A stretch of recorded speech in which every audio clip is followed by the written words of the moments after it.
না আটা, না ময়দা, না চালের গুঁড়ি, এইসব ছাড়াই যে এত সুন্দর বাড়িতে একটা হেলদি ব্রেকফাস্ট বানানো যায়, তোমরা পুরো রেসিপিটা না দেখলে হয়তো কেউ বিশ্বাসই করবে না। আর দেখো কতটা নরম, একদম স্পঞ্জি, মুখে দিলেই মিলিয়ে যাবে। আর কতটা সুন্দর জালিদার হয়েছে দেখো বন্ধুরা, এইভাবে একটু টাচ করলেই কিন্তু এইভাবে ছিঁড়ে যাচ্ছে। কতটা সুন্দর হয়েছে, আর একদম হাতের মুঠোয় চলে যাবে।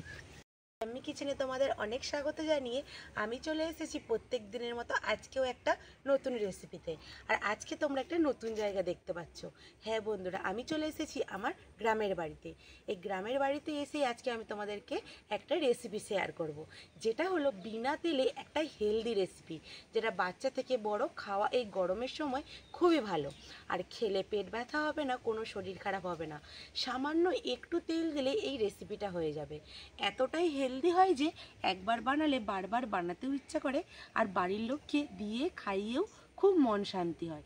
যে কারণ এত গরমের মধ্যে এইরকম একটা তেল ছাড়া হেলদি রেসিপি খেলে বাচ্চা থেকে বড় কারো কোনো শরীর খারাপ হবে না। সেই রেসিপিটাই আজকে তোমাদের সাথে শেয়ার করতে আমি চলে এসেছি। তোমরা প্রথম থেকে শেষ পর্যন্ত আজকের রেসিপিটা দেখতে থাকো। আশা করি আজকের রেসিপি তোমাদের খুব ভালো লাগবে। ভালো লাগলে একটা লাইক করে চ্যানেলটা সাবস্ক্রাইব করে আমার পাশে থাকবে। আর নতুন বন্ধুরা যারা দেখছো, ইউটিউব থেকে দেখে থাকলে চ্যানেলটা সাবস্ক্রাইব করে, আর ফেসবুক থেকে দেখে থাকলে পেজটিকে ফলো করে আমার পাশে থাকবে। তো বন্ধুরা চলো এখন রেসিপিটা বানানো শুরু করে দিই। আজকের এই হেলদি রেসিপিটা বানানোর জন্য এখানে আমি নিয়েছি 300 গ্রাম সুজি। আর সুজির একটা বাটি মাপ করে দেখাচ্ছি, যাতে তোমাদের সব উপকরণগুলো বুঝতে একটু সুবিধে হয়। এখানে আমি 1 বাটি সুজি একদম মিক্সিং জারের মধ্যে নিয়ে নেব। সুজিটা ঢেলে দিচ্ছি মিক্সিং জারের মধ্যে। আমি 300 গ্রাম এখানে নিয়েছিলাম সুজি, আর এখানে দেবো আমি 150 গ্রাম টক দই। ঠিক যতটা সুজি নেওয়া হবে তার হাফ দিতে হবে টক দই। টক দইটাও এখন মিক্সিং জারের মধ্যে ঢেলে নেব।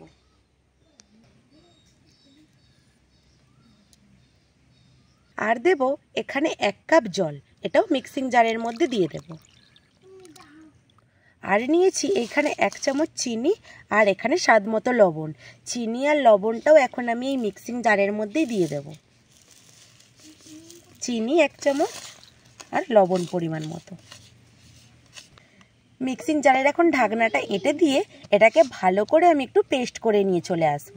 এখানে আমি পেস্ট করে নিয়ে চলে এসেছি। এই মিশ্রণটা এখন আমি একটা পাত্রের মধ্যে ঢেলে নেব, আর সাইডে এখন আমি উনুনটাও ধরিয়ে নিয়েছি। আর এই পেস্ট করে রাখার এই ঘনত্বটা দেখো ঠিক এই রকম হয়েছে। আমি এখন দেখব ভালো করে, যদি বেশি ঘন মনে হয় তাহলে এখানে আমি একটু জল দিয়ে দেব। এখানে কিন্তু ঘনত্বটা একটু বেশি রয়েছে।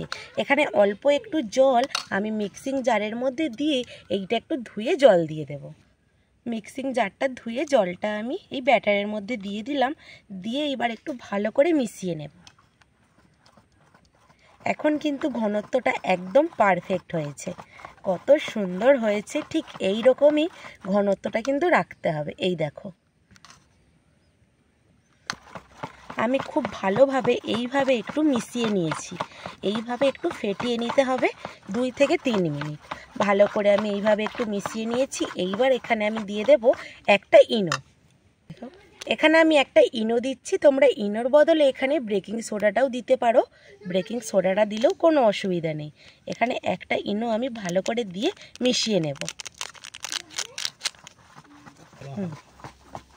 এখানে একটা ইনো দিয়েছি। ইনোটা দেওয়ার কারণে দেখো ব্যাটারটা একদম হালকা হয়ে যাচ্ছে। দেখেছো কতটা সুন্দর ফুলে উঠেছে। এই রকমভাবে ফুলে ওঠার পরে বেশিক্ষণ কিন্তু রাখা যাবে না। আর আমি তো আগে থেকে একটু উনুনটা ধরিয়ে নিয়েছি। এইবারে উনুনের ওপর একটা তাওয়া বসিয়ে দেব।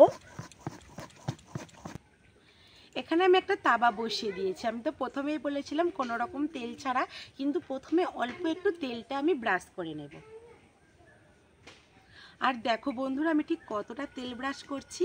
একদম হালকা করে একটু এইভাবে তেলটা ব্রাশ করে নিলে খুব সুন্দরভাবে এই আজকের জলখাবারটা উঠে যাবে।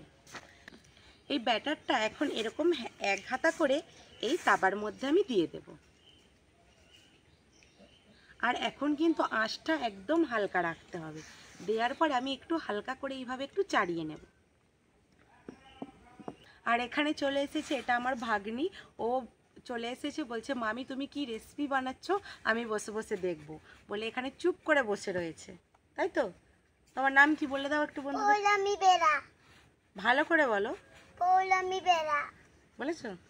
তুমি গুড গার্ল তো, চুপ করে বসো। বন্ধুরা এখানে ওপর থেকে আমি একটু কারি পাতা ছড়িয়ে দিচ্ছি দেখতে সুন্দরের জন্য। তোমরা চাইলে এখানে ধনে পাতাটাও দিতে পারো। এখানে ওপর থেকে একদম শুকিয়ে এসেছে, এখানে জলখাবারটা আমার হয়ে গেছে। আর দেখো অল্প একটু তেল দিয়েছিলাম, কতটা সুন্দরভাবে আজকের এই হেলদি ব্রেকফাস্টটা কত সুন্দর উঠে গেল। এইভাবে আমি তুলে নিয়েছি, এখন একটা প্লেটের মধ্যে আমি নামিয়ে নেব। আবারও আমি ঠিক তাবার মধ্যে এইভাবে একটু ব্যাটার দিয়ে দিলাম, দিয়ে একটু এইভাবে একটু নাড়িয়ে দেব। বন্ধুরা দেখো কতটা সুন্দর জালিদার হয়েছে। এই ব্যাটারটার পরিমাপটা ঠিক যতটা সুন্দর হবে ততটাই কিন্তু এই ব্রেকফাস্টটা এইরকম জালিদার হবে। আর জালিদারটা হওয়ার কারণে কতটা সুন্দর দেখতে লাগছে। ওপরটা কিন্তু একদম শুকিয়ে গেছে, এখানে কিন্তু একদম শুকিয়ে গেছে। এই জলখাবারটাও আমার হয়ে গেছে। দেখো কত সহজেই উঠে যাচ্ছে, কতটা সুন্দর হেলদি ব্রেকফাস্ট। আবারও এইভাবে একটু ফেটিয়ে নিলাম, নিয়ে আবারও এখন এই তাবার মধ্যে দিয়ে দেবো। এইভাবেই আমি প্রত্যেকটা ব্রেকফাস্টই বানিয়ে নেব। বন্ধুরা এখানে আমার হেলদি ব্রেকফাস্টটা বানানো হয়ে গেছে। বানানোর পরে দেখো কতগুলো হয়েছে আর কতটা সুন্দর হয়েছে। এখানে কারি পাতাগুলো দেওয়ার কারণে বেশি কিন্তু দেখতে ভালো লাগছে। আর আমি এখানে কারি পাতা দিয়েছি, তোমরা চাইলে ধনে পাতাটাও দিতে পারো, কিন্তু ধনে পাতা অনেকে খেতে চায় না। কারি পাতার যেমন একটা সুন্দর গন্ধ আছে, আর কারি পাতাটা সবাই খুব ভালোবাসে। আর এখানে দেখো কতটা জালিদার হয়েছে প্রত্যেকটা এই ব্রেকফাস্টটা, একদম হালকা নরম তুলতুলে। এই দেখো একদম, আর পেছনটা দেখো কিন্তু একটুকুই পুড়ে যায়নি, খুব সুন্দর একটা কালার এসেছে। প্রত্যেকটা ব্রেকফাস্টেই ঠিক সেম এইরকম কালার এসেছে। আর ওপরটা দেখো কতটা জালিদার।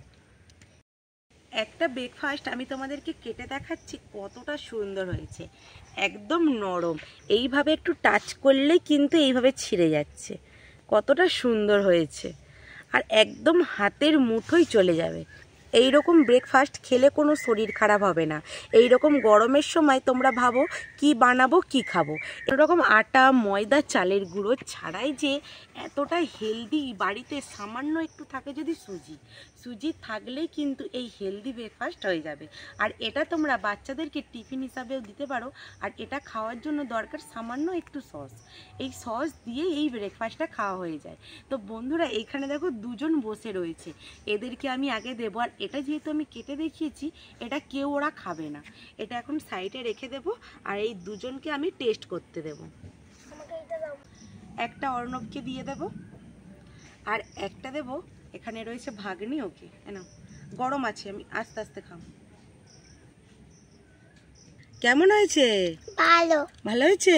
মাকে এবারে বলবি এরকম ভাবে বানিয়ে দিতে, স্কুলে নিয়ে যাবি বা সকালে সন্ধেবেলা খাবি। হ্যাঁ, ভালো লাগছে খেতে? অর্ণব কেমন লাগছে? ভালো। বন্ধুরা এইরকম ব্রেকফাস্ট তোমরা বাড়িতে একবার অবশ্যই বানিয়ে দেখো, আমি বলছি খেতে খুবই ভালো লাগবে। আর বানিয়ে খেয়ে অবশ্যই একটা কমেন্ট করে জানাবে কেমন হয়েছে। আর আজকের রেসিপিটা আমি এখানেই শেষ করছি। ভালো লাগলে কিন্তু একটা লাইক করে দেবে। চ্যানেলটা যারা এখনও সাবস্ক্রাইব করোনি তারা প্লিজ আমার চ্যানেলটা সাবস্ক্রাইব করে আমার পাশে থাকবে। আর দেখা হবে নতুন কোনো একটা রেসিপি নিয়ে। ততক্ষণে টাটা, সবাই টাটা করে দাও বন্ধুদের।